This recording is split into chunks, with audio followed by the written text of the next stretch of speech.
इस नक्सल संवेदनशील मतदान केंद्रों में और क्रिटिकल मतदान केंद्रों में हम लोग द्वारा सीएपीएफ का जो बल उपलब्ध कराया गया है उसमें से हाफ सेक्शन और वन सेक्शन की क्राइटेरिया के तहत में बल लगाया जाएगा। इस इलाके के यहाँ से पार्टियों के रवाना होते और वापस आते तक के लिए सीएपीएफ का पर्याप्त संख्या में कंपनी वहाँ डिप्लॉय किया जाएगा। इसमें मतदान दिवस को लेकर के या फिर उसके एक दिन पहले जहाँ से स्ट्रांग रूम से जहाँ लाइवलीहुड कॉलेज भेलवाडी से सामान वितरण किया जाएगा।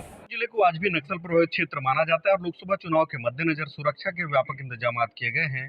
जिले के पुलिस अधीक्षक डॉक्टर लाल उमेद सिंह मेरे साथ मौजूद हैं। इनसे बातचीत करेंगे कि लोकसभा के लिए किस तरह से तैयारियां की जा रही हैं, कितने फोर्स लगाए गए हैं और पुलिस की क्या तैयारी है। जिले में कुल 683 मतदान केंद्र है। उस 683 मतदान केंद्र में 3 मतदान केंद्र क्रिटिकल हैं।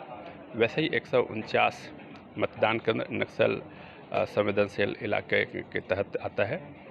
इस नक्सल संवेदनशील मतदान केंद्रों में और क्रिटिकल मतदान केंद्रों में हम लोग द्वारा सीएपीएफ का जो बल उपलब्ध कराया गया है उसमें से हाफ सेक्शन और वन सेक्शन की क्राइटेरिया के तहत में बल लगाया जाएगा। कुल 683 मतदान केंद्र है। उस सभी मतदान केंद्रों में दो सुरक्षाकर्मी तैनात होंगे। बताया कि इसके अतिरिक्त संवेदनशील इलाके में सीएपीएफ का भी बल उपलब्ध कराया गया है। नक्सल संवेदनशील इलाके में फोर्स के मूवमेंट और फिर मतदान दल के मूवमेंट को दृष्टिगत रखते हुए आने जाने वाली जो रोड हैं उन सभी रोड पर पहले से ही आरओपी की व्यवस्था की जाएगी। उस सभी रोड की चेकिंग की जाएगी, डिमाइनिंग की जाएगी और उस नक्सल संवेदनशील इलाके के मतदान केंद्र और रोड को ड्रोन के माध्यम से भी निगरानी रखी जाएगी।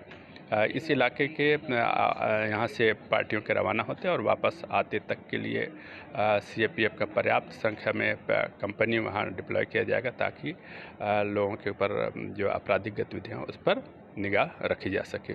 इसके अतिरिक्त जो अन्य मतदान केंद्रों हैं उसमें पर्याप्त संख्या में बल लगाया जाएगा। लगभग 100 पेट्रोलिंग की व्यवस्था की गई है जिसके माध्यम से उनकी सभी की सुरक्षा व्यवस्था सुनिश्चित की जाएगी।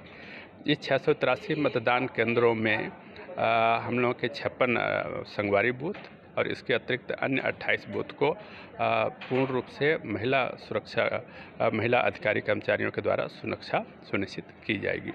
इसमें मतदान दिवस को लेकर के या फिर उसके एक दिन पहले जहाँ से स्ट्रांग रूम से जहाँ लाइवलीहुड कॉलेज भेलवाडी से सामान वितरण किया जाएगा तो उस दिन जो वाहनों की आवागमन को प्रतिबंधित किया गया है। तो दिनांक 6 की सुबह 5 बजे से लेकर लगभग 12 बजे तक एवं 7 तारीख के शाम के 5 बजे से लेकर देर रात्रि तक के लिए उस की ओर जाने वाली जो रोड है उस पर पूर्णतः प्रतिबंधित किया जाएगा। उस पर जो आने जाने वाली गाड़ियां हैं उसको अलग रूट से डाइवर्ट किया जाएगा।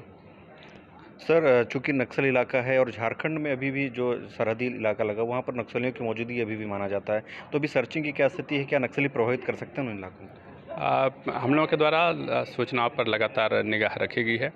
एडवांस में लगातार हम लोगों के उस इलाके में एरिया डोमिनेशन की कार्रवाई की जा रही है। झारखंड के सरहदी इलाके में झारखंड पुलिस और सीआरपीएफ के पर्याप्त संख्या में कंपनी पहले से लगी हुई है। हम लोगों के भी बल लगे हुए हैं। उनसे भी आग्रह किया गया है कि अभी आगामी दिनों जब तक मतदान नहीं होता तब तक पर्याप्त संख्या में सुरक्षा बल लगा करके एरिया की उस पर लगातार ऑपरेशन चलाया जाए करके और मतदान दिवस में विशेष तौर पर मतदान केंद्र के आसपास उनकी भी कंपनियां वहां तैनात की जाएगी ताकि सुरक्षा व्यवस्था सुनिश्चित करें। गढ़वा पुलिस, लातेहार और फिर सोनभद्र को विशेष तौर पर आग्रह किया गया है कि अपने इलाके के सरहदी जो आने जाने वाले रास्ते पर विशेष निगाह रखें और अतिरिक्त बल तैनात करें ताकि उस इलाके की सुरक्षा व्यवस्था को और दुरुस्त किया जा सके।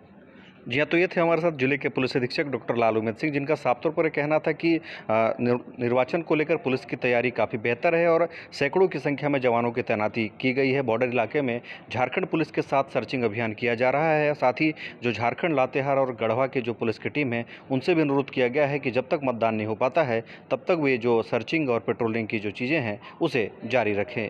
अरुण कुमार सोनी, IBC 24, बलरामपुर।